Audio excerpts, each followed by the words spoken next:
tosawa kungamba nti yayita sawa kumpa yali badde bw'abanga yali anfaako lwaki teyayita yali badde agamba kwata eno enamba naye togamba nti nze nagikuwadde oba go and search for this organization okiraba. I don't know. I'm not here to judge anyone. I don't know. At least she tried. At least she tried to be a mother. And I appreciate her. Whatever happened, I don't know. God knows. I don't know what happened. So, nangamba. Katonda 19th. Nazuka kumacha nga 19 guno omwezi. Nisangako message nagamba. I'm heartbroken. Luna passed away on the 19th of August. Kati nesoma message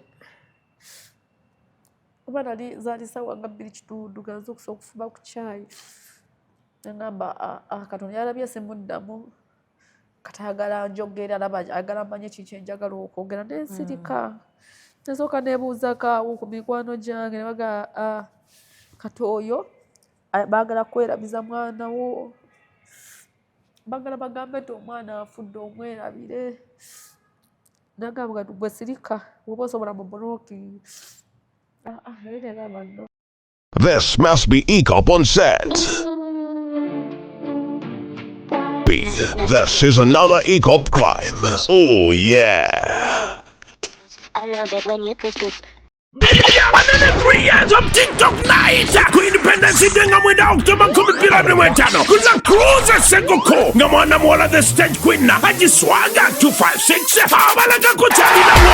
Haji good character. Eno TikTok 94 mwange. Yabanene. Tosuwa TikTokers. Abayimbi. Abazanyi ba comedy abakabi mu gwanga. Nabanene ba business ku TikTok. Bagenda kubera yo. Neba nakatemba bonna. Tugenda kujja kuzemya kesatu. Eja Haji Swaga 256 ngategeka TikTok 90 okuyingira silver emitwalo 5 emmeeza ya gode y'abantu abatano ya mitwalo 5 ate emmeeza ya diamond y'abantu abana ya bukadde 2 tosuwa abakabi mu TikTok 90 ne agiswa 256 muna cruise Sabuka ku independence denga mwenda October 2025 byabanene 3 years of TikTok night spending over ebino bitulabako biba bitwesonga nnyo.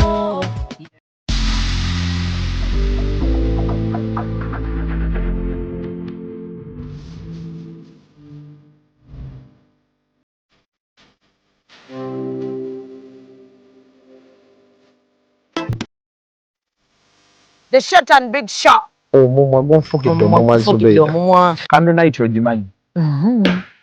Bagita candle night bw'okutte gw'obba. Baba wa sugar teyamazanye ku live. Vamo gyekiri. Vamo. Bendera ddala. Omusajja ate nga anaakuswaza ajja kwana black sugar. Abasajja munyiga nga tebaba tik. N'oyingira n'atakubuuza. Ekibonyaabonya ababooda abasinga. Financial literacy. Oli abeera n'etaano ate nagenda n'akwanamu. Agala mutabani wange wakati w'emyaka alina okuba ng'ekyalo akikuttemu ekitundutundu. Anayakola kimpanya n'alagako nno panda nti si wa muzannyo. Ate kye nayagala ku ttiimu ya Mama Fine.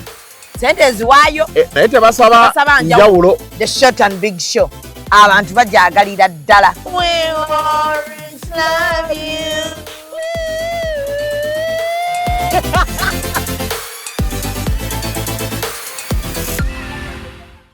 And branding at Print Creations. From custom gift sets to unique promotional items, creative signages and general printing, we've got everything you need to elevate your brand. Visit us at Chum Towers, Suite 70 on Kuruma Road, Lighthouse, Suites D14, D15 and F13. We offer a wide range of stationery supplies, awards and a vintage collection that stands out. Call us today at 0934 893 333 or WhatsApp 0702 683 317. Follow us on Facebook, Instagram and X at Print Creations. Print Creations, where quality, excellence and uniqueness meet. Meet our passionate creator, ready to bring ideas to life at Truth Design Academy. From mastering graphic design to creating stunning visuals, this is where creativity begins. But design is just the start. Lights, camera, action. Exploring the world of filmmaking is just as exciting. With hands-on experience, every challenge turns into a learning opportunity and success is just a step away. At Truth Design Academy, we offer courses in graphic design, film production, digital marketing, website design, 3D animation, and photography, including drone technology. Your creative journey starts here. Enroll today and turn your passion into a profession.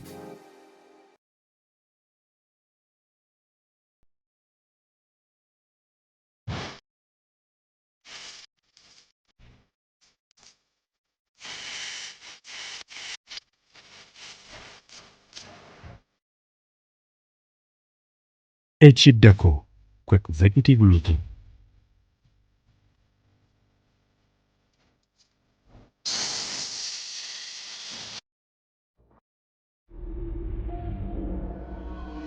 Executive Media. Focus, innovate, succeed. Okay, Shamimanja erinnya lyange. Oli ku Executive Media, subscribing abo mano likinge. Njagala gwe ali kuno alaba ogende ewa Kiseko wagire Rachel Autoparts ali awo atunda spare. Ate alina ka customer care akalungi ddala. Emmotoka yo ne bw'oba weeraliikira nti buli gw'ogiwa bayongera okubbamu ebintu ate bw'ogula ebipya tebabiteekamu. Rachel asobola okufunira makanika n'ogula ebintu awo ate ne bamala ne babiteekamu. Olunaku olwaleero nina gwe ndi naye wano tuleese sad story naye nga mu sad story eno nsaba internal affairs batuyambeko kosa n'omuntu yenna yenna oba omunnayuganda yenna ali eyo bw'osobola okutambuza story eno ne yeeyongerayo kisobola okutuyamba okufuna kye twagala. Bwe ntyo nsaba bamaama b'eggwanga ffenna tutambuze vidiyo eno mpaka we tusuubira obuyambi mu internal affairs. So oli otya sweet? Ogenda kwogerako nno nnyo tusobole okuyambagana. Kati ogenda amannya? Nze bampita Nabaasa Elizabeth. Nabaasa Elizabeth. Nkuyinako Oluganda? Yennyabo. Tuyinako Oluganda. Kaakati tulina story yaffe ogenda sooka onviira eddala ku muntu ono. Twafiiriddwa omwana waffe naye story ebuzaabuza. So nsaba ombuulireko okuva gye yatandikira omusajja ono omufuna otya mpaka wano we tuli leero. Oyo omusajja musinkane Congo. Obeera Congo? Nali mbeera naye kati navaayo. Waviirayo ddala completely? Nga musinkana Congo nga bw'osinkana omuntu ne tubeera mu relationship.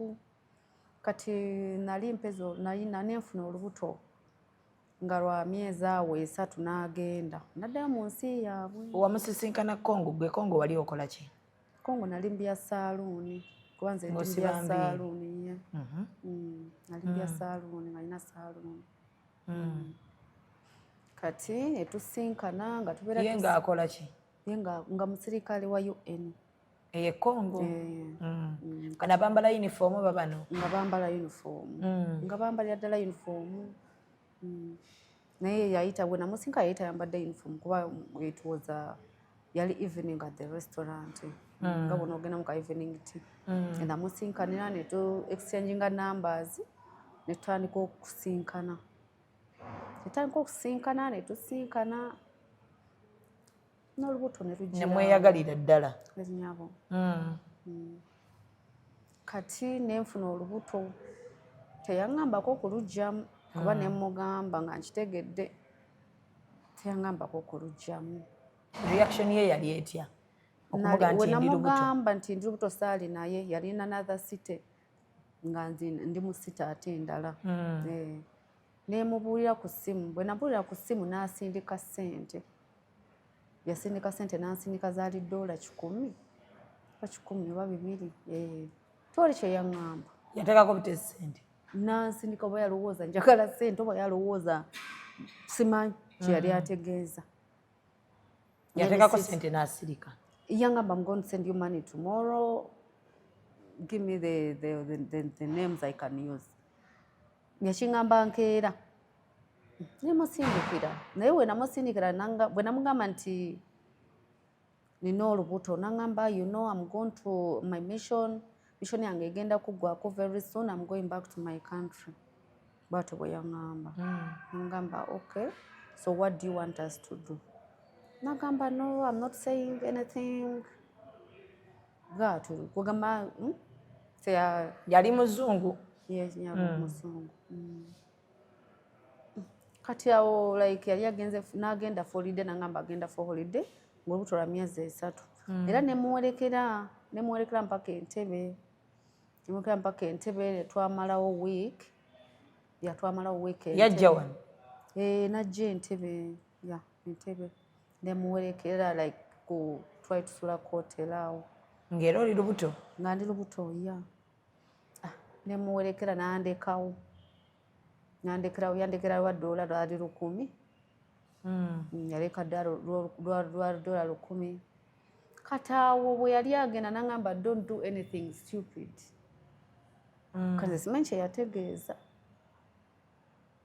naŋŋamba don't do anything oba yalowooza esente ngenda zikozesa lujjamu ayinza okuba kati ng'alinga kati bwe yaŋŋamba don't do anything stupid nendowooza oba tayagala nzije oba kwegamba saakitegeera yaŋŋamba don't do anything stupid nembeera awo kati nemala nenzirayo kongojuka gye nali nkolera nenzirayo kati nali naatera okuzaala nenkomawo nenzaalira wano ate nemala ate nenzirayo nono nga nzunga n'omwana nenzira naye nga teyaddamu contacting enamba gye yandekera nga teyitamu kitegeeza wazaala temuwuliziganya nze kasita nakuba enamba nga teyitamu kuba namala nga bona okugamba nti kuva we yagala nemuwerekera kuba yandeka quoted saamuwerekera kuba ba UN balina gundi gye bayitamu endala departure biki so yaŋŋamba no you don't need to escort me biki n'agenda we nakoma mulaba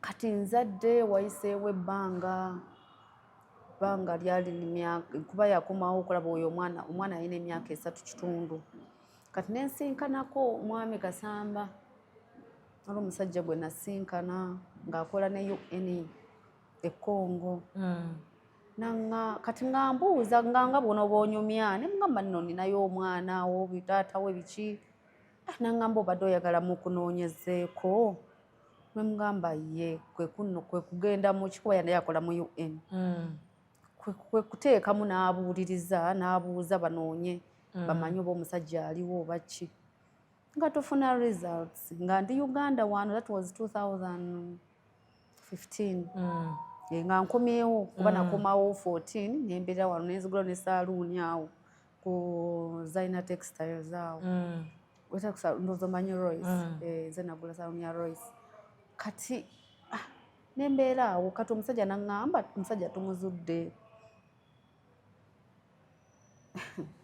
omusajja tumuzudde biki kati bampandi kati n'abawa email yange ne bancontact kati bancontactinga ne baŋŋamba you wanted to find about the father of your daughter biki ne ŋŋamba yes aba UN be bampandikira aba UN ne baŋŋamba okkiriza okukola DNA ne maama gamba yes nembaddamu nembagamba I don't have any problem kati ne bampa date era omusajja n'avaayo e Congo jukanze already nali wano n'avaayo e Congo n'ajja wano ye yali yaddayo e Congo yali yakomawoko after something like about 3 years nganze simanyi yakomawo Congo ku mission teyanoonya teyankubira yakomawo ku mission endala kati aba UN be bakugamba oyagala okukola DNA kati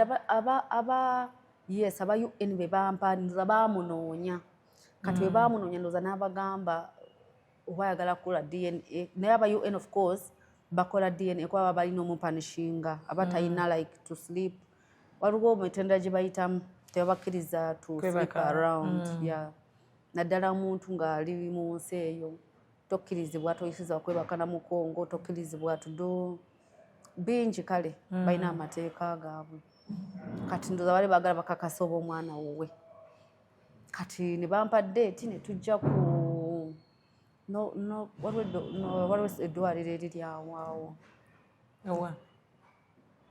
baliyita Novic yes ne tujja ku Novic ne tukola DNA naye yajja ayina n'omukyala gwe yajjirako naye ng'ali mu uniform sama oba nawulira mbu lawyer or something ngamba lawyer oba yali atidde anyway I don't know ne tugenda ne bakola DNA ne tuvaayo DNA nenga ne banpanika nenga ne receivinga ati yali azzeeyo kwe kutandika kwogera n'agamba omwana mutwala DNA bwe yafulumayo results bo wazibaweereza bweyebweza bamuweereza yaleka email ye namuteerako nawe ne bakuwa ne baŋŋamba ng'endenzi ki kati nangamba go and pick it kati yalekawo email ye ne bazimusindikira bweyangamba n'okuŋŋamba the DNA is out you go and pick nenga nenzipiikinga kwe kutandika kati awo kati nampandikirayo ebbaluwa awo manyi waliwo ebintu bye tukola oluusi nga oba mubutamanya kati yanziba amagezi kati nampandikira naŋŋamba UN tugijjemu okitegeera era ebbaluwa ngiina ng'agimpandiikire yambulira ebyokwogera naŋŋamba bino mbiwandiikire ki ono omusajja gwe twali twawa UN mba forwardingire that letter bagambe engeri gye nali njagala just ekintu kye nali njagala kuzuula taata wa mwana so mbadde nsaba engeri gye muzudde tewali kirala kye njagala mwe mubiveemu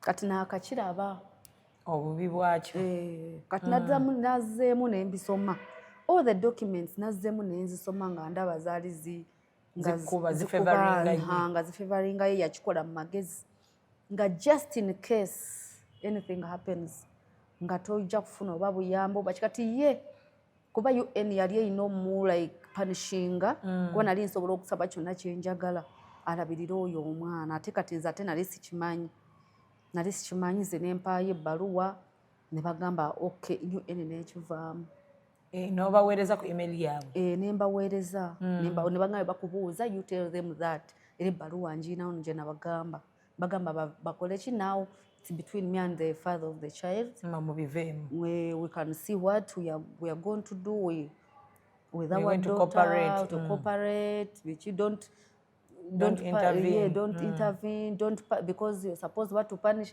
banange nakabisoma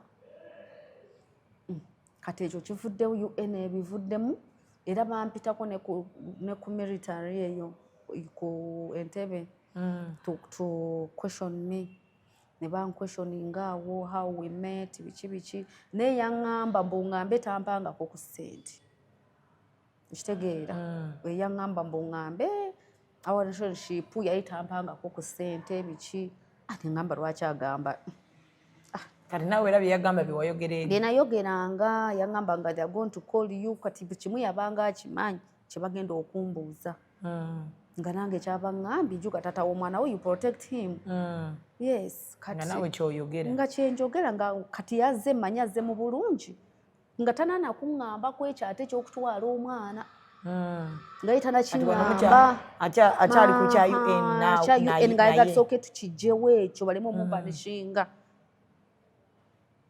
nga ŋŋendera n'Entebbe nga ku military police eyo nga bambuuza nkola statement simulinaako buzibu biki kati nga bambuuzaako omwana okkiriza agendeko ewaabwe nga nokyo ŋŋamba yes there is no problem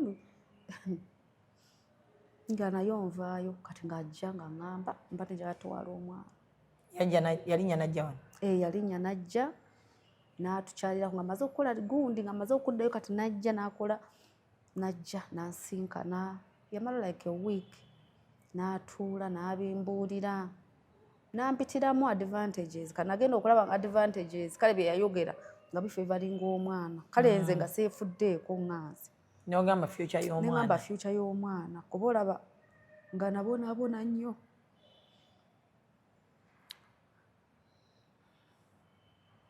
nga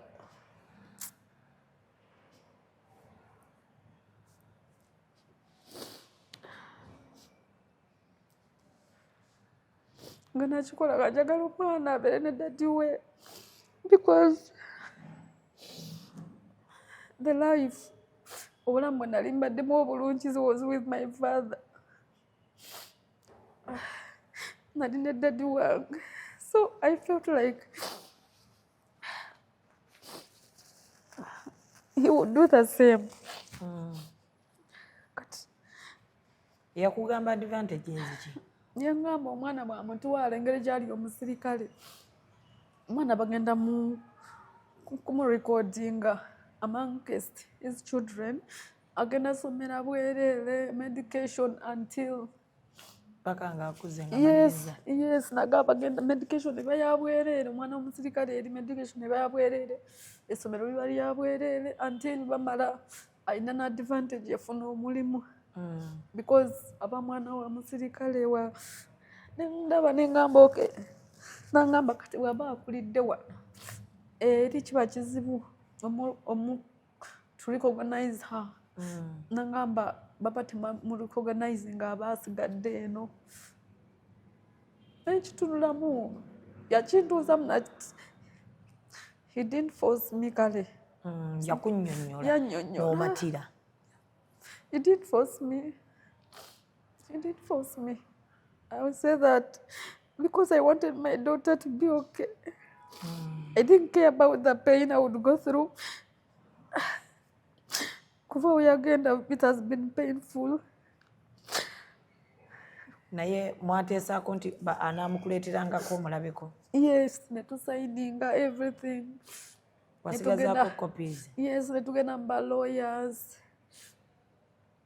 Tugenda mba lawyers ne bagamba asigaze like in touch. We keep in touch. Takuma kwogera naye? Yes, kwogera naye kola ki. So in 2016 in May. Nga ine emyaka emeka? Yali agenda weza emyaka ena. Obanga yali anaatera weza emyaka ena. Yeah, yali abuzayo like some months to weza emyaka ena. Kati in 2017 nagenda okulanga omusajja nga he is not communicating. Kuba bali bagenda nga he communicates na communicating nga noza byamala omutuusa bwati. He cut the connection. Kati mbandi awo ng'omukazi Facebook randomly nga mpandiikira ngagamba I'm the one with your daughter, you gave away your daughter, now I'm her mother, she's no longer your daughter. Ng'ebisa ebyo tukyayogera nga muwandiikira ng'omuwandiika naye nga like cousin nga bw'omwandiika nga taddamu WhatsApp ye nga ngirina nga taddamu omusajja nga taddamu. Kati ye ng'omwana yamukwata n'amutwala omukyala we gwe yayina eri yali ava mu nsi ki? Yali ava mu Uruguay, South America. Ng'amutwala kati omukazi ng'agamba taata wo nga tanka like to blame me. N'agamba lwaki wawaayo omwana wo, yaleesa omwana n'amundekera wano ye n'agenda kuba for him yali akolera nga bonoga nti bali babeera Mbarara yabeera Kampala nga offices we ziri, n'amukwata n'amulekera. Kati omukyala ne tuddawo ne tanka okwogera nga ne mugamba kati ng'adda wambuulira ebintu. Anyway, she was not bad at first. Kali yasooka n'anyiigamu ne mugamba nzonyiwa. Ne mugamba forgive me. Nzonyiwa okwebaka n'ebbaawo. Ne muzaala omwana and I will never talk to him as long as you're talking to me. I promised her. From there I never talked to him. Omukazi naye yali muzungu? Nga sookera naye ne mugamba I will never talk to him. Ngo promising omukyala? Yes. Togenda kuddamu kwogera na bbaawe? Yes. Ne mugamba gwe ngenda okubeera nga njogera naawe kuba gw'olina omwana wange. Ne tubeera nga twogera but nekindo manyo kanengenda ku nenzirayo mu court gye twakolera gundi because egundi gye bamuwa they didn't give him custody to stay there. Bo baali bakola they gave her custody for the visit kuba gye yagendera ku visit visa nga omwana baasobola okudda. Nengenda nembasaba nendaba lawyer they gave me custody. Ne baddamu ne bampa custody y'omwana ne bagamba mitwale ku foreign affairs. I took everything foreign affairs biki ne babistampingako and they said they will call me back and they never called me back. Foreign affairs? Yes. They never called me back. Since then, I hated nature wa Uganda, everything. Nebyononeka, ntalika okunywa omwenge.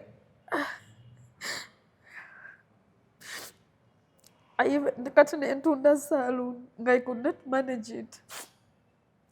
Nga soba gibeerako. Nga stress.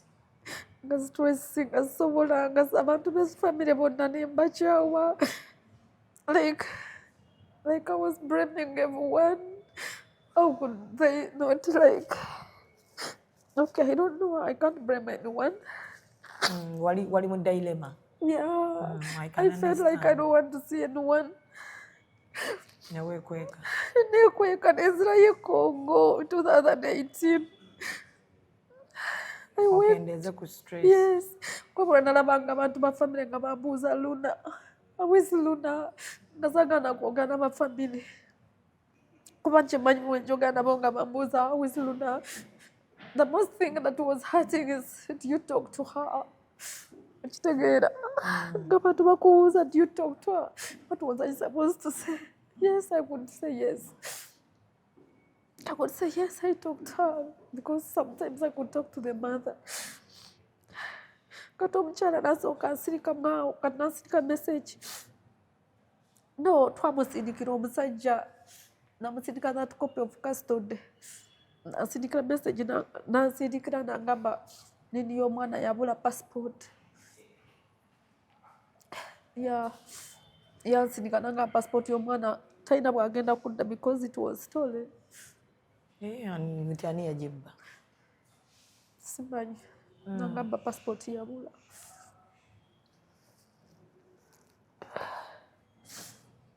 Since then nga tubeerawo niwayitawo omwaka oba ebiri nga togaana mukazi n'owongera naoteeka messages olusitasoma bwazisangidde lwaziddiramu naye nga ngamba omusajja tayagala ayogere nange. Kati lumu oyo omusajja nankubirako nali sinaana kugenda nga sinaba kuddayo. Nankuba nangamba this woman is not your friend. Stop talking her, she's not your friend. Bw'atyo bwe yangamba. Najjako. Bw'atyo bwe yangamba. Kati ate ng'omukazi eri angamba ye tayagala ayongere nange. Kati nze I was confused. I don't know who to talk to. Kuba kati ye tayagala kwogera nange. He's saying the wife is not my friend. Ate for him he's not talking to me. But the woman, mwana wange. How can I refuse to talk to her? Man. So I have to be kind to her.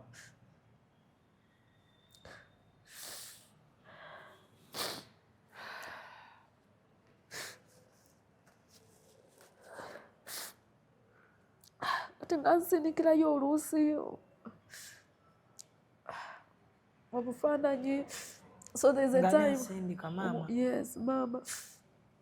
Kati ng'oluusi there's a time yamumpaako olwo nga sinayo kuddayo. That step nagibuuse nga sinayo kuddayo Congo. Yamumpaako njogereko naye nga muwala wange agamba come. You come and we stay here mbu tujje tubeere. Obeere naye. Mbeere nabo. Ne mugamba oyagala kudda. You want to come? Nanga no, you come. Tubeere with Mama Charlotte. Ko oli omukazi. Ayina omwana namuyita Charlotte. Nangamba come we stay here. Me, you're my mother, and you come and we stay with Mama Charlotte and Charlotte. Then after she cried, I want you to come. We stay here with Mama Charlotte because Mama Charlotte is here with Charlotte.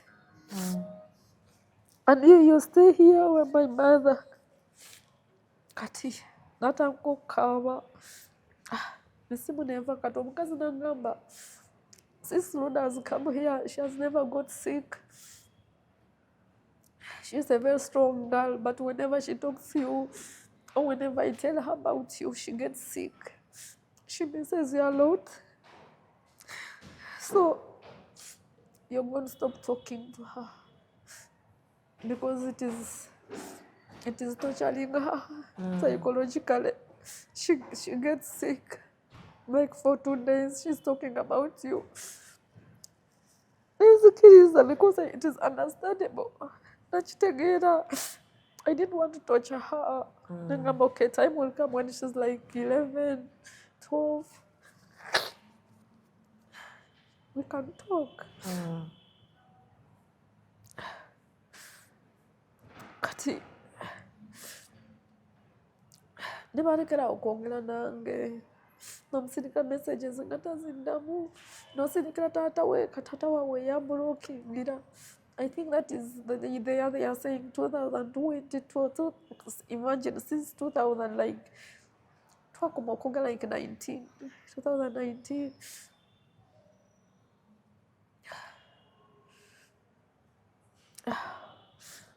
At netundamne twogera 2020. 24, 23. Yeah, 2023. Nansindikira message. Ani asindika message? Oyo mukyala. Nangamba, hello, are you ready? Are you ready to like, do you want your daughter back to Uganda? I said yes. Yes, of course. Madam, it's okay. She can come. What's Nagamba? Let me talk to the father. But for him, he doesn't see it that way. Let me convince him. But I was because everything is okay. It's okay. Yes. Gandaba yata afayo. Nangamba at least customer kaza afayo. Nemugamba what's wrong? Nangamba omwana tayagala kitawe. Yagana kitawe. Yamugana yagana nomuwuliriza kyamugamba.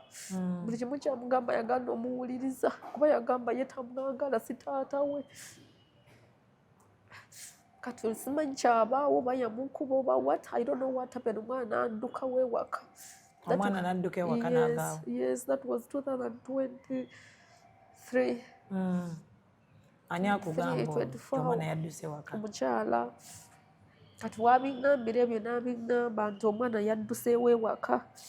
N'agenda mu authorities. N'agamba ye tayagala taata we, tatayagala taata we, tayagala kunnamukulaba taata we. Kati ne mugamba lwaki temunziriza mwana? What should I do? Ne mugamba give me. Naye nga tampa procedure yakuyitamu. Yes. Ne mugamba give me the procedure. Mpa like organization, the name.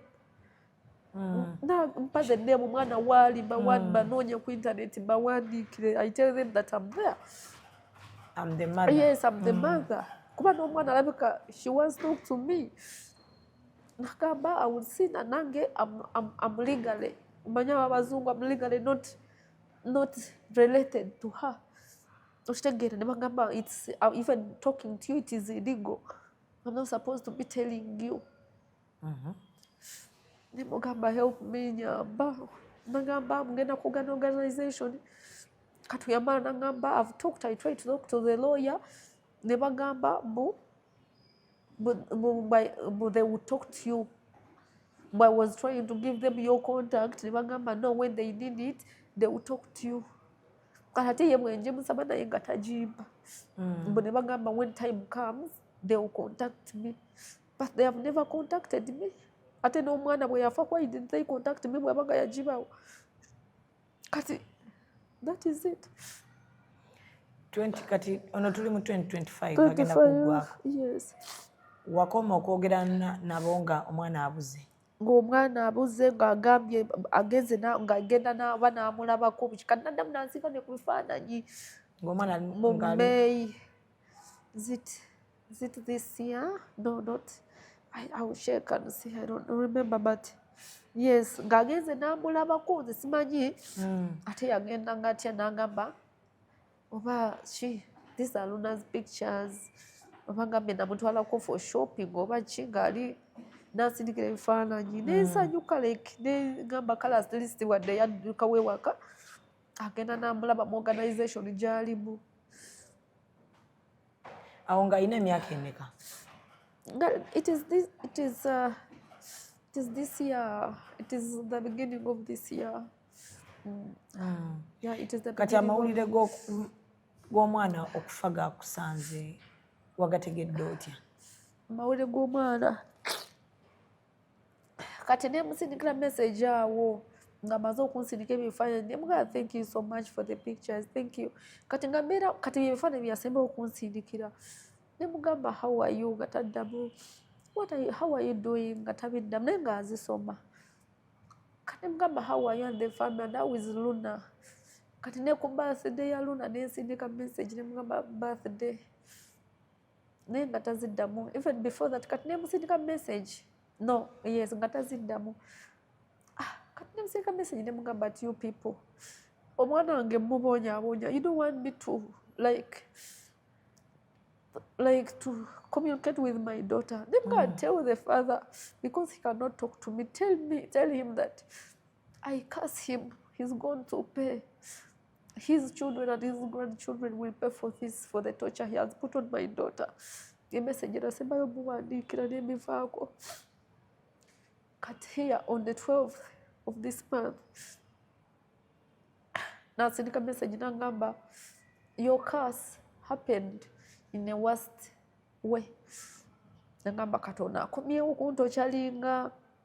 Nagisoma nesimuddamu nenga kati Katonda yanko azze okuntokyalinga kati alina byagala okuŋŋamba kati aŋŋambye nti ate oba kiki. Saamuddamu nga weekyawa nga neekyawa nga byaŋŋamba because alinga ayagala okunnyamba but then tannyamba. Kuba tosobola kuŋŋamba nti yali tasobola kumpa yali badde bw'abanga yali anfaako lwaki teyayita yali badde agamba kwata eno enamba naye togamba nti nze nagikuwadde oba go and search for this organization. Okiraba I don't know. I'm not here to judge anyone. I don't know. At least she tried. At least she tried to be a mother. And I appreciate her. Whatever happened, I don't know. God knows. I don't know what happened. So nangamba Katonda 19th nazuka kumakya nga 19 guno omwezi nisangako message nagamba I'm heartbroken. Luna passed away on the 19th of August. Kati nensoma message kuba nali zaali ssaawa nga 2:30 nga nze okusobola okufuba ku caayi nengamba Katonda yalabye simuddamu kati ayagala njogere ayagala mmanye kiki enjagala okwogera nensirika nesooka neebuuzako awo ku mikwano gyange ne baga kati oyo baagala kwerabiza mwana wo bagala bagambe nti omwana afudde omwerabire nagamba gwe sirika woba osobola mu blocking naye negamba no kati esaawa nga 6 namugamba kati gwe as in I wrote nemugamba tell the father namugamba tell the person who took my daughter to write to me officially in a signed letter to tell me that my daughter is dead. I can't believe you. Nawandiika nagamba the father is the one who killed her and he shot himself. Namugamba I can't believe you. Kati kwe kumpa website. Alina website gye yakuwa. Nagamba it's all over the news. Go to YouTube, go where nampa ezo walugunza yampa websites Ezaabu eri ewaabwe. Yes, zembangendako nagamba nampa n'ekigambo kye mba mpandiikamu ne ngendayo ne mbiraba. Nga gyebiri. Nga gyebiri. Kati awo nesooka negamba oba simanyi even if it's you ngamba oba I don't know. Kati nemugamba I want to come and see the grave of my daughter to prove she's dead. Nasooka linako okuddamu message eyo nagamba simanyi oba akola ki. Nagamba oba agenda kunzira mu ssaawa mmeka. I waited for something like 4 to 5 hours. Nanziramu awo ssaawa like 4 hours. Nanziramu awo ssaawa nga 12. Nagamba Luna is not tali mu cemetery, is not in the grave, is not in a cemetery. We burnt the bodies and the ashes for your daughter are in my house. Nemugamba, I want to come and see where my daughter. Can you help me? The way or the invitation I come or anything I see. Abantu alevo. Yes, to see, to prove, to take my daughters. Teyakiddamu teyakyogerako. Nagamba you can come if you want. Bwatyo bwe yangamba teyagamba oba can help you. You can come if you want. Kati bwe yamala nagamba you have to understand me. I lost 2 people at once. I lost my husband and my daughter. So I'm going to block you because I'm fulfilling my husband's wish. She didn't want me to talk to you. Yet I last message. Nakublocking.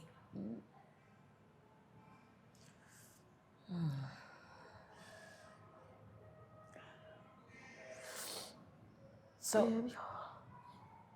website zino wazigendako okwo? Wafuna contact? Nafuna contacts. Tewali addamu. Nalo contact gye nafuna yali ya media nga reporting about that yali contact. Nenjifuna nimbagamba the biological mother of Luna. Nagamba so what do you want us to do for you? Nimugamba I wanted to know anything that can help to know what happened between any news. Kuba nalaba amawulire or what. So when he was, I don't know if he or she was not responding well. Nagamba, okay, so I would like to come. If possible, I would like to come and find out. I will try to and find out what really happened. I see where my daughter died from. Nagamba, I wish you luck in your procedure. Whatever yangamba. Nempandikira omulala. Like no one is responding. Omulala gye nawandikira eyo organization omukyala gye yampa. Nenfunako ennamba. Oyo omukyala gwe bagamba organization simanyi we yaddukira. Claudia simanyi kinamwana yetaddangamu. Nenfuna ennamba ya Ministry of Defense. Nabo bawandiika tebaddamu. Even if you call it goes through naye tebagikwata. And it's a WhatsApp number. That is it. Abana aba UN eyakuyambako contactinga UN baleeta omusajja wali ozzeemu banoonyaako? Oyo yali katate ye yali Congo ndowooza nga ba disciplinary oba committee oba biki. Ne bayinza okuba nga bamanyi gye yali abeera. By any chance can we contact him? Siina namba yanti kyenjaga kugamba yali ya disciplinary committee so namba za wali oyogera otya nabo luli okwogera naye wamulaba face to face? Yes, na meeting face to face. Kati obadde okyali e Congo? Badde nakavaayo. Tokyalina buyinza balaba? email eno gye bakusindikiranga ba UN okyagirina?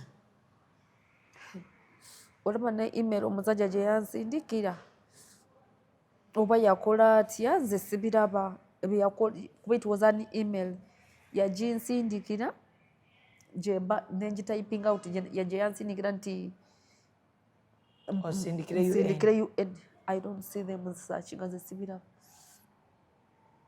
I've gone to my emails, I search them as a sibiraba. Even the communication kuba ne bwekungamba nti gundi y'omwana yabula yakozesa email. Era bw'ogendayo togifuna? I don't see. Nze simanyi kye baakola. Ne UN tokyalina gundi zaabwe zonna email? Ne email z'omusajja tokyazirina? Email zonna zitypinga joka nali nagityping out that letter yo ngirina ku lupapula. Ne bwe muddamu ogicontactinga temusaba mufuna?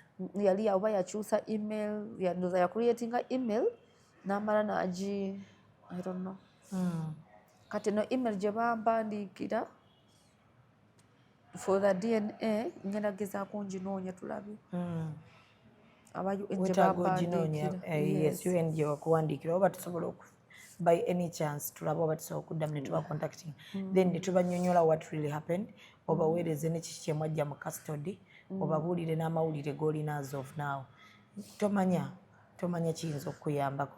So obadde oyagala like foreign affairs ya wano oba internal affairs bakuyambe ki? Banyambe Sabuka, I want to nze sikkiriza. Tokkiriza nti omwana we yafa? Oyagala kugenda Uruguay? Bwe yali agenda mpozi tewamuwerekera? Visa yagifunirawo? Yagifunira South Africa, twasindika passport ne bateekamu yes. So inayita South Africa? Wali ogenzeko South Africa gwe? No, sigendagayo. Kati olina akasente akakasobola okukozesa ebyo byonna? Siina sente. Siina. Kati obadde Kongo ng'okola ki? Badde nkola mbadde bya saaluuni naye n'ebintu nga biganye, ebintu nga bigootanda. Omwana obadde wazaala omuluna yekka?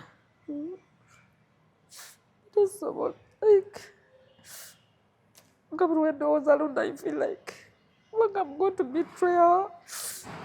Nga bwenzaala I feel like I'm going to betray her. Jagamba oba I don't know. Nga I feel like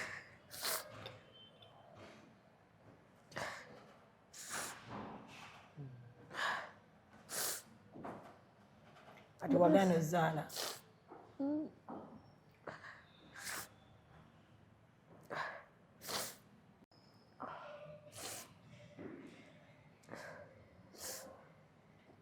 nga basobola okunyamba oba anyway like nesikikkiriza but I feel like nze ngamba omusajja gyali.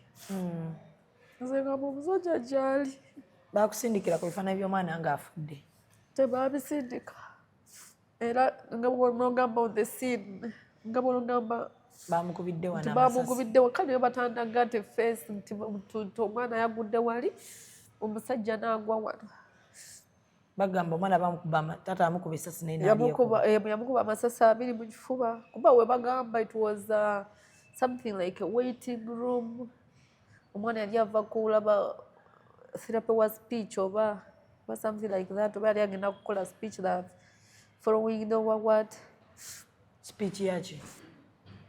Speech bakola speeches ndoza yalimu ya performance yalimu music and drama yali agala mu music sabadde performinga so I think abadde alina okuwa speech I don't know kati bagamba yali ageza okulaba speech therapy. I don't know what it means. Kati ng'amaliriza ng'ali mu waiting room naye ate yali avudde bwe baba bagamba yali avudde ku ssomero. Bagamba ku Lwokusatu tebasoma ate gye yali abeera ku ssomero. Kati ate neebuuza omusajja yamanya atya nti ono omwana ali wano yamanya atya omwana ali wano okujja omukuba omusajja n'amujja amugamba jyawo tugende. Taatawe? Taatawe Muno mwana amugamba aninda mami abankima. Oli mami Charlotte. Yes. Kwe kujjayo bwe mundu. Ko we bagamba the news mbu waliwo abaaliwo abaana. Ate ebintu ebyo bibeera mu cameras. Of course ebifo ebyo biba mu cameras. Biba mu like Amasomero gaabwe gabeera ne security. Yes. Kuba kitegeeza tewaali wala n'akuba omwana munama ne yeekuba. Basooka kugamba mu yeekuba mu lubuto.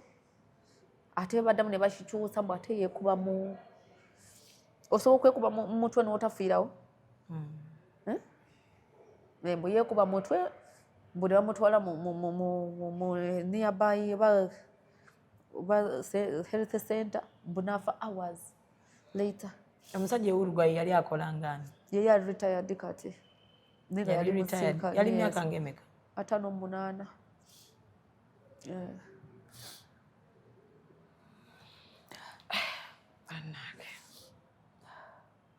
Sibyangu. Kati wakomyewo wano wakomeddewo ddala basooka omaliriza eby'omwana? Ye wendi. Kati saa zino oli wani? Ndi wa mami wane Bulange. The side of my mother. Ndi wakojja kale. Naye olina omuntu yenna gw'obeera naye waka oba osiibawo wekka? Because you need to be around people. Wano wembeera we babeerawo. Basiibawo tebakuleka wekka? Baba balina ebyokukola.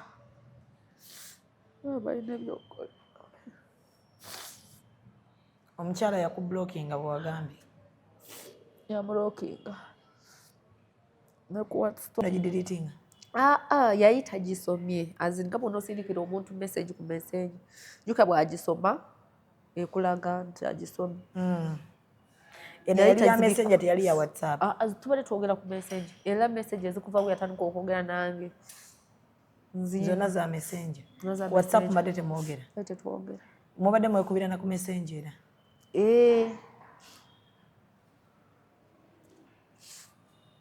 Kulabeko. Abadde amaliriza.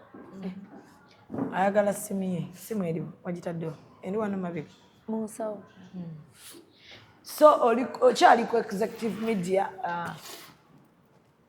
Omukyala yenna ali eyo osobola okutegeera sister kyayitamu.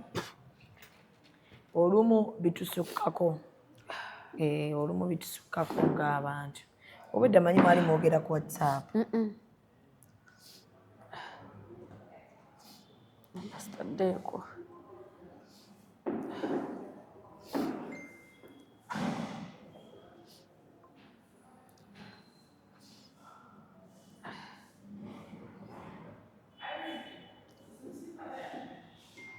Kitegeeza oba olina okuba online? Kyova njala bijja kujja ku online eno. Ono omukyala. Kati ne bw'otandika eno waggulu n'olaba. Yali ayogera n'oluzungu ye? Yali akozesa translator.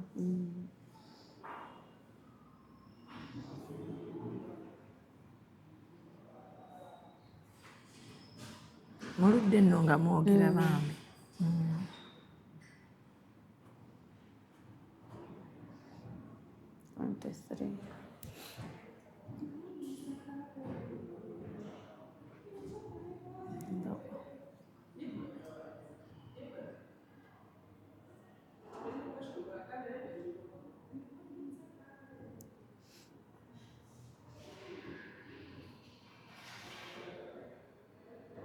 Bino ebifaananyi bya Messenger 24 mu Meeyo birabye? Wano ng'agenze okatwala ku shopping? Okatwala ku shopping. Maama, akaali kakuze. Naye yali akayisa bulungi. Kuba tekaali gwe mwagadde, nze ndaba nga yali akayisa obulungi banneesimu. Kati ate bino? Bino nze nabikola. N'obikaweereza? Ne bimuweereza. Abikawe?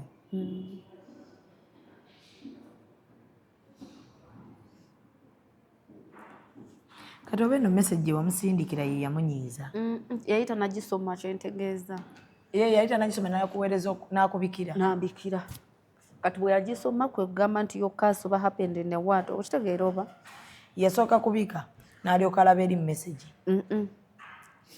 yagiwandika nga 12 ate naddamu nambikira nga 19 ate nangamba nti omwana yafa nga okumbikira nga weddewo nga wayiseewo omwezi yakubikidde nga omwana yafa dda ngaomwana yafa dda nga wayiseewo omwezi omwana yafa nga 19 August ate nambikira nga 19 September kaakati eno message ya aika ng'okasinga omusajja yali yadde eyo yali baana bana omuzungu naye nga bw'onoogamba omwana owokubiri si bubwo nga bwe yali eno ba Kongo ng'ali mu bana omwana owokubiri si wa musajja omusajja bwe yagamba kati bwe nakimugamba ne mugamba oba namugamba ne mugamba twali twogerawo nga bw'onoogamba oba kyamunyiiza baki nga bakazi bwe twali tumukwogera nga musajja mubi biki oba nakola ensobi nze simanyi nze nenjogera ne mugamba nze yaŋŋamba aleeto kati nga abeera nnyo ambuuza lwaki wakkiriza ono omusajja okuleeta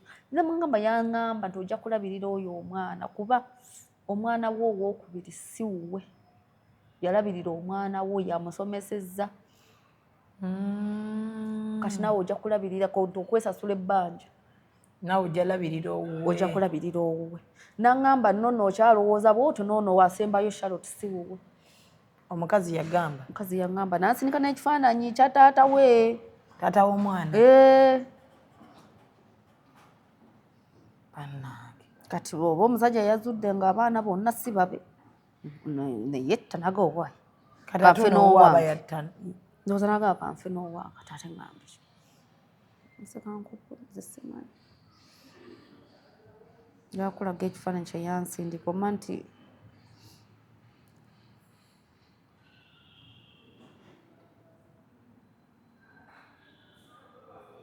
bambi mwali mwogera twali twogera njagala ekifaananyi oba yagenze naye tasobola bijjayo nga maze obisoma abaza obijjayo ebino wano tobijjangayo tobijjangayo naye nabijjayo era nansindikiraku ng'ali wabwera awo atambula ani taata Luna ono yesse nangamba era nangamba I wasn't his wife when he brought Luna. I wasn't his wife when he brought Luna. For this reason, I lived in the city of Salto with Luna and my other children, and he lived in Montevideo, 500 kilometers away. He came to visit his children on their vacation. Now he doesn't work anymore, and he came to live with us. He is no longer in the military since June of last year. Nandagala ngamba ono ye taata w'omwana Charlotte ye kosomeko I know that he lies. He told me that he didn't know who you were, that he saw you the day of the DNA test and that he didn't know you. He told me that one day he got drunk and had casual sex, but I didn't know you, that I had never seen you before, and that he thinks that you would be one of the women who had sex that night with him and his friends. I never believed that.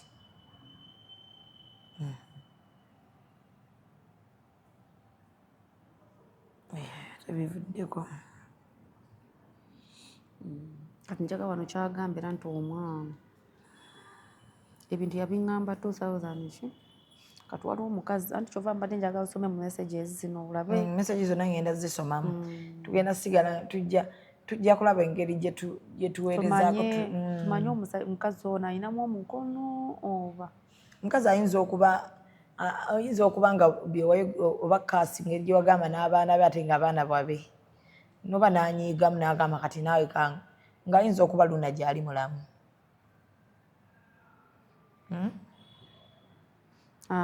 Olaba wano bwe yali akuze Bano yali mu May we yasindika bino ebifaananyi nga 8 May. Kati ne mugamba Happy Mother's Day dear. On the 12th nangamba thank you. Kati natandikira with the family. How is Luna? She's staying with you or still at the state housing? Nenzira mu June. Hello. Hope all is well. Nenkoma mu August 2004. Thank you for being a good parent to Moon. To Moon. Anti Moon kitegeza Luna kitegeza Moon. Luna kiri mu Spanish. Ani yamutuuma erinnya lya Luna? Nze. Happy birthday to Luna. Nga mukaaga. How you doing? Hello. How is Luna doing? Guno mwaka gwonna kugamba yalekera okwogera nange. Kati naddamu mu September. Hello, I saw that you called me. I want you to know that Luna doesn't live with me. I wanted you to live with her. That's why I tried to figure out how to do it. But Luna left my house. She doesn't want to live with her father. She is in the hands of the state. I don't see her anymore. Kati state ye yawaayo omwana ate ne bamukuba amasasi. Kati ye tulina okusowinga. Ekizibu bannange kati simanyi olina okugenda ku foreign affairs n'obawandiikira n'obannyonnyola mu story nga bw'eri tebalaba kye bayinza okukuyamba naye Luna nkakasa nga gyali mulamu. Ne bateeka mu mawulire yasasula. Anti twagala n'okulaba amawulire kyagakikuba era omanye n'okumanya amawulire ki ag'amaanyi ewulugwayi. Kuba amawulire ag'amaanyi galina okuba nga gakyogerako. Okitegedde ne tulaba byonna byonna byakugezaako. Kati ne mbuuza how can I contact the state, the contact of the state? Do you have any phone number on how to communicate with her, please? Can I have the name of the state shelter where she's living, please? It's on WhatsApp, just in case of anything. On September, I wanted to give you information and your social networks to the social worker. I wanted her to contact you. She didn't want to because that doesn't belong to her legally. She told me that there is a legal team that will take care of the matter. Luna doesn't want to see her father. For this reason, they do not inform Jose Maria anything. I'm not Luna's family legally, so they do not communicate anything to me either. I think Luna must be in a foster family. I don't know. The last time I saw Luna was in May. I want you to understand that Luna decided not to see her father again. Luna went voluntarily and by her own means to ask for shelter at the asylum in Uruguay. The minor's decision regarding who they want to live with is respected. So I find it very difficult for Luna to return to our house. For the moment, and as long as Luna decides, so the possibility of her father having information about her is zero. No, Madam, thank you so much. I'll find her soon or later. Good morning. The social work told me that the legal team will locate you through justice. That's why she didn't accept the information I wanted to give her about you. Good luck. I think that soon you will have contact with Luna. I don't know about Luna. Nobody informed me about Luna. Wano n'omukoonamu nga takuddamu. Awo nanga tanzira mwere no message. Kati nako ino message oda gyenjagala. Even the father doesn't know anything about his daughter. I request you tell him that what's done in the present has to be paid for in the future. If I'm quiet doesn't mean that I'm stupid, but all his other children and grandchildren will pay for his sins, so he should repair everything before it's too late. Everyone has to pay for what they have done to my daughter. Merry Christmas and Happy New Year. December, Happy New Year. Hello. Nakudda mu September nga 12. Your curse was fulfilled in the worst way. Na deleting as a message one. Why to not zoom? I'm heartbroken. Luna passed away. Messages she say are deleting. Or what she has deleting. Simanyi. I'm heartbroken. Luna passed away on August 19th.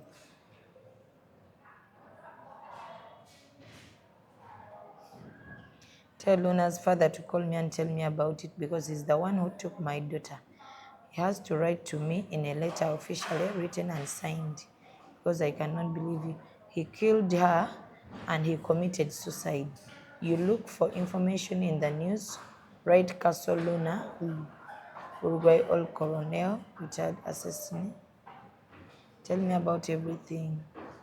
Kata we yatandikidde okwo.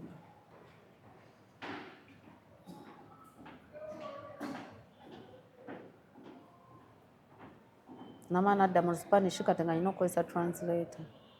Nakuwandikira mu Spanish? Anti kati jjuka nga yali akozesa translator ndowooza. Kati awo nagamba you can use the translator babiki. Kati awo nga nkozesa translator n'enjira.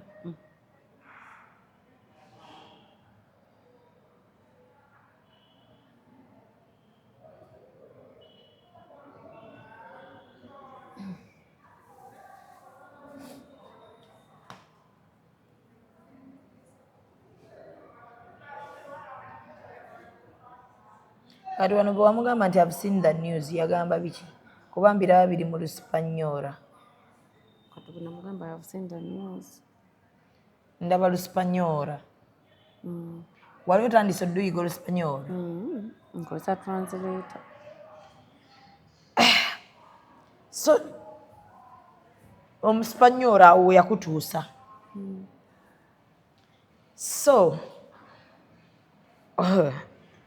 ebintu ebimu bizibu wala bannange nga tetumanyi na wabbitandikira.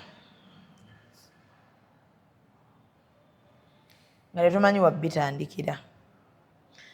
Naye my sister, omwana oyo gyali, oyo omukazi yakunyiigira kubanga mu statement ze wali waggulu yali akulaga takyayogera na mwana. Omwana alina aba state ne taata we talina bwamufuna oba omwana yeetwala mu state.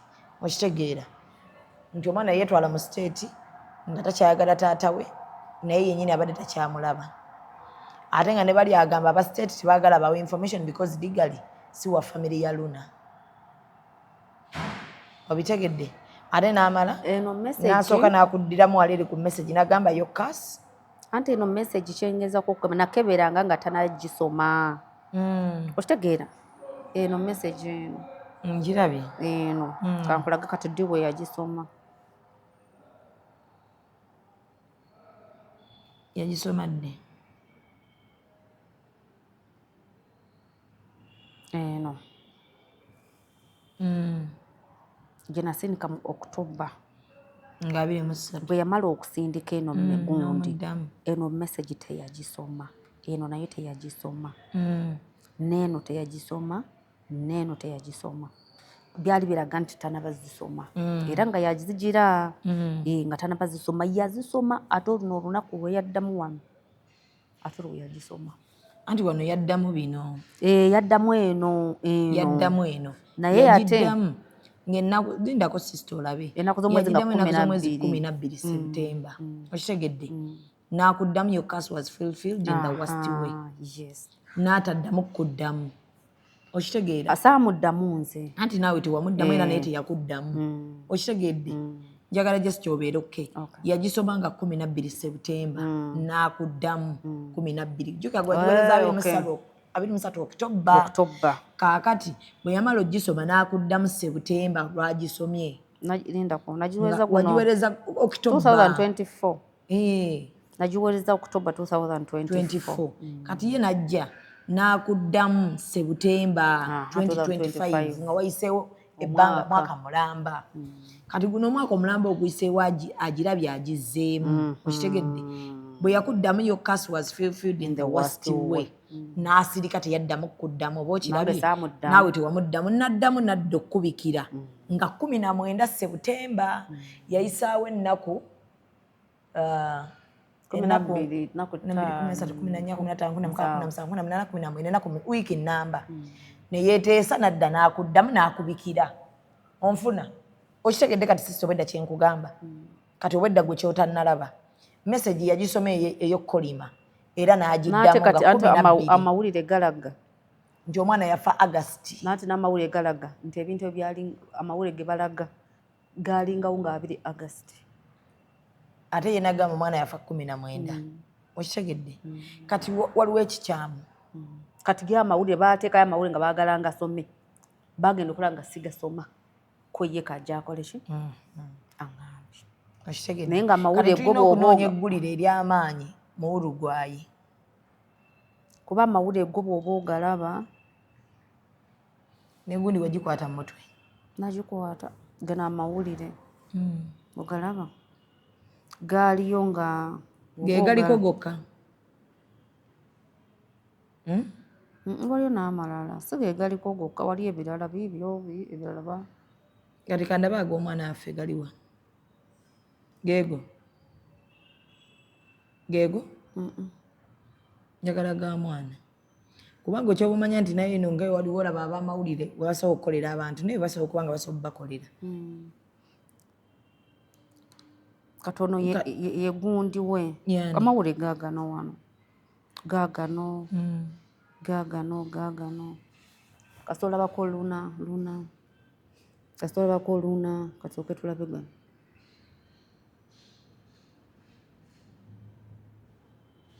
eyo vidiyo kyekyo ate gali ku Instagram kwatugano nga bamukoledde negundi press conference kati onaani bano nanyini essomero omwana bwe yaddukira oba nanyini essomero oba ye minisita wa state omwana mugundi bwe yaddukira gwe nawandiikira teyanziramu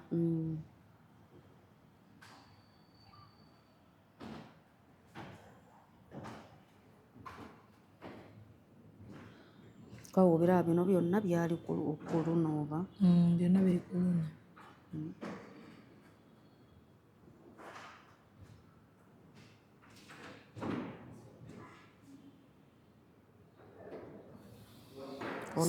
kati ono gundi waate lwaki aba akweka omugongo ono yali ayogera anti we ono anti wa luna sister wa taata we baana bo kye baali boogera olwo baabiteekayo nga biri ng'oli ali mukoga mu luzungu nga opelzi nga lwaki ebintu byadayogera kyebyogeddeako by'omugongo bali twagala kusoma face what expression senga w'omwana bo toyina ku famire ya luna toyinayo contact yonna so sister waffe bw'atyo bw'ali bannange katulabe naye tusaba otambuze video tulabe ng'oba aba foreign affairs bayinza okuyamba kyonna tomanya bwe kinaatambula ennyo mu mawulire g'eno oba banaagalaba nabo ne babaako nabo kye bayamba oba omukazi n'addamu nakucontactinga n'akwanblockinga kuba gw'obadde oyina gw'obadde oyogera naye so nsaba bambi tutambuze ka video kano buli maama akalaba kugereyo katememu mukateekeyo kano ko mbakkiriza mutememu nga bwe mwagala tutambuze ogenda kumpa ku bifaananyi bya luna otuweeko ne ku conversations ezimu then n'ekifaananyi kya taata okirina n'ekifaananyi kya taata tukiteekeyo tulabe mukama kyanaatuwa naye nga mbeebaza mwebale nnyo mwebalire ddala katulabe ekinaavaamu mu kye tukoze olwaleero tusaba mukama atukulembere